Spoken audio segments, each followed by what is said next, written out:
Mike and Tom are registered with Stewart Partners Global Advisory LLC. Common Sense Finance with Mike Wiginton and Tom Farrell of HL Wiginton Capital Management, an independent investment and financial planning firm in downtown Jasper. Mike is a chartered financial analyst charter holder, and Tom is a certified financial planner professional. They are here to discuss and give their thoughts on current financial and economic matters. Now, with Common Sense Finance, here are Mike and Tom. Mike and Tom are registered with Cantella and Company Incorporated. Common Sense Finance with Mike Wiginton and Tom Farrell of HL Wiginton Capital Management, an independent investment and financial planning firm in downtown Jasper.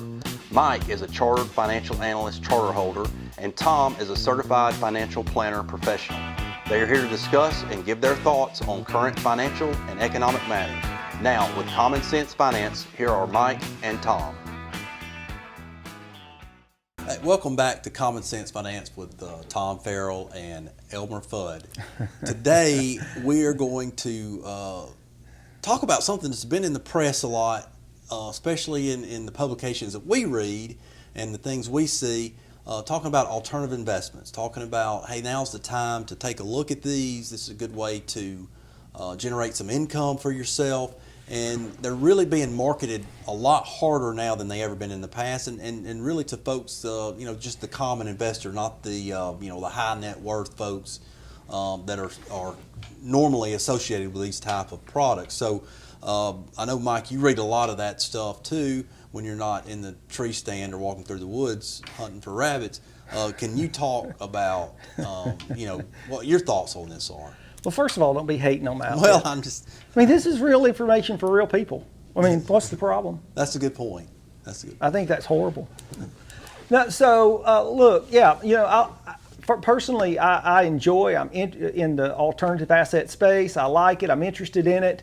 And so you're right. I read a lot about it. First off, let's define alternative investments. In today's world, and the reason we're talking about it, what's the classes that are being pushed are hedge funds, private equity, and real estate, primarily commercial real estate. And so in the past, and it's still true today, things like asset classes like commodities and precious metals, futures are also in that alternative asset space. But what's being talked about mostly, the reason it's a hot topic today, are those three that I mentioned: hedge funds, private equity, and real estate. So hedge funds, people have heard about. They're taking exotic positions, and oftentimes in just regular stocks, okay, that anybody could go buy. And so I don't even really want to discuss that because it gets less attention today than private equity, which is where you're going out buying private companies, or you could be going and buying a subsidiary of a public company, think subsidiary of Caterpillar or DuPont, and you're taking it private and you're going to tinker around with it, make some changes, borrow some money, and generally take it back public is the exit strategy on that. And then, of course, most people understand what commercial real estate is. I mean, you can go out and think about hotels, the La Quinta Inn, or Marriott. Well, not Marriott wouldn't be a good example, but hotels, office space, industrial space like warehouses, even apartment complexes. So those are the types of assets that we're talking about. So now those have been packaged up into fund vehicles, just like you might think about mutual funds. And most people are familiar with mutual funds. So you have some entity that is putting this deal together. That's right. With these assets, whether it's commercial real estate or whatever it is, and then they're packaging it up and marketing those. Do you want to buy in? Yeah, that's right. And you can. And usually they market those to us, but I know as financial advisors, but individual investors may get information passed on to them as well. And now you're getting into some of the issues that I have with what's going on today, because historically it's been the home to ultra high net worth investors. Just think net worth of 5 to 10 million or more, okay? Right. And for sure they were accredited investors, and to define accredited investors for everybody, it's an annual income of $200,000 or more, $300,000 if it's a joint income, and net worth of $1 million or more, not including your residence. Right. So the minimums to go into hedge funds and private equities historically could be low, 100 to 200,000, but oftentimes they were 500,000 to maybe a couple of million or more. Right. Just the buy-in. So you can see those were limited to a very certain class of investor. And that was regulated pretty heavily too, so it was hard to get around that. Yeah, especially the regulations related, I think that's what you're talking about, related to income levels and net worth levels as far as who was considered, quote, sophisticated enough or knowledgeable enough. Right. And I'm not sure it was really about knowledgeable. Just because you net worth a certain number doesn't mean you're sophisticated about anything. I think it's more or less, well, if you've got that much money, you can stand to lose it. So have at it. I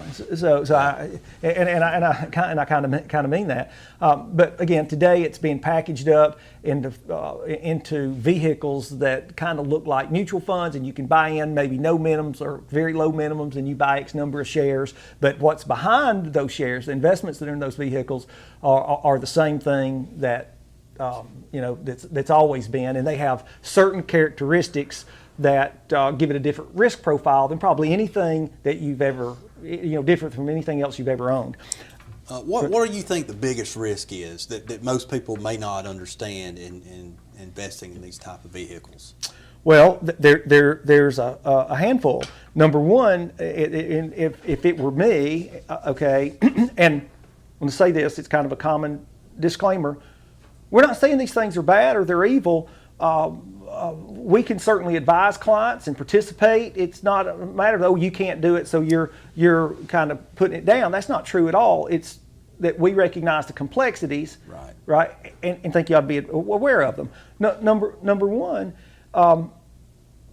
everything's great as long as the market's good. The problems come in when the market turns south. And when the market turns south, you own IBM.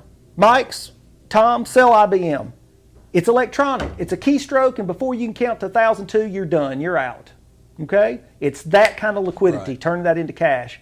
Think about this. Let's say that you own an apartment complex. Let's say that you own a rental house, a duplex. Hey, turn that into cash for me. Just go sell it right now, if you would. Well, what's the sales process in that? It's not instant, is it?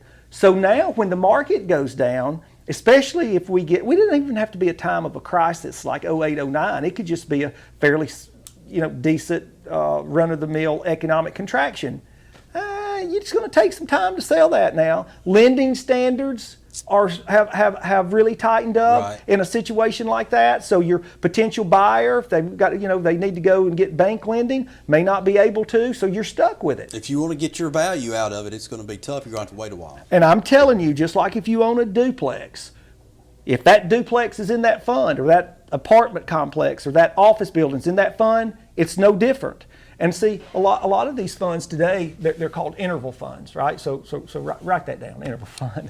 And so where the term interval comes from is you can't just cash out every day like you would with a stock or a normal mutual fund. So if I own the shares of this and I called up and said, hey man, I need some money. I got to go buy a car or whatever. Hey Tom, we've got a liquidity event coming up next quarter. Just submit your paperwork and we'll see if we can get you some money next quarter, or maybe it's twice a year, or whatever interval they're on. Right. Okay. And so that's the number one thing that would bother me, because when a client wants money and they can't get it, then that's a different circumstance altogether, right? So that's totally, so they better understand that on the front end. One thing that bothers me about those things is they say, oh, you should get into these types of asset classes, Tom. You should talk to your clients about putting their money in these assets or being allocated here because they're non-correlated to the stock market, right? Right. So you want to talk about non-correlated, or you want me to? Well, it's basically, they're not going to move in tandem. So if we have a bad stretch in the market, That's right.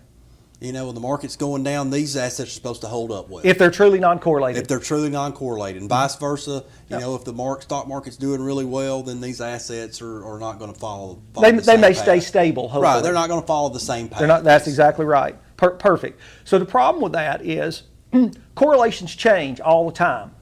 Right? They're constantly changing.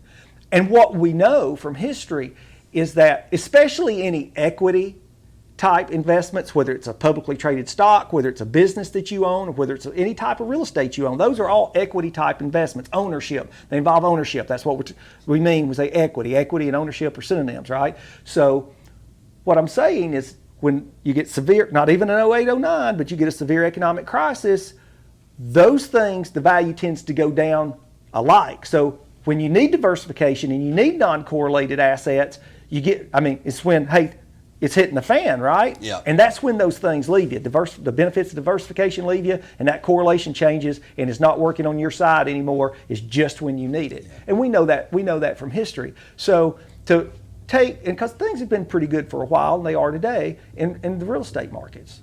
Yeah. So to talk about, oh, look at this, that's not the behavior profile that I really want to talk about with my clients. We can talk about that, but I want to say, no, look, you need to be prepared if we get an economic contraction that you may not have the liquidity. You may just have to hang on to this. It may be a long runway, right? That you'll have to ride down before this thing returns to normalcy. And you really don't know from day to day what the value of your share or shares is. I mean, it's not like IBM, like you mentioned earlier. You can pull your phone up every second. You got a price. Here's what it is, and you can sell it with a push of a button. That's right.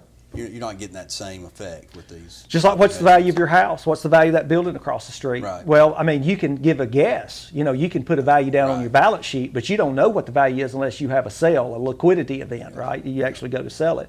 So that's 100% right. Those statements that you get, whether it's a quarterly or every 6 months, that's their guess, just like it's your guess on your balance sheet to value your house or any other piece of real estate. So again, not saying that they're bad or evil. It's just they're they're complicated, have different sort of, as I said earlier, risk profile than your other investments, and you need to do your due diligence. And there's a lot to it, and you need to get with the right folks to help you through that and walk you through that process. Yeah, if you get information about these and you have questions, come talk to us. We can walk you through give you our opinion on it. But until then, you need a hat? Thanks for joining us. No, I'm good. Thank you. I just can't believe all the things people say. Controversy. Am I black or white? Am I straight or gay? Controversy. Do I believe God? Do I believe me? Controversy.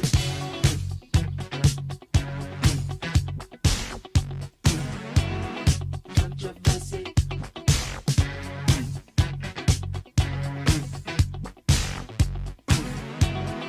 Controversy. I can't understand.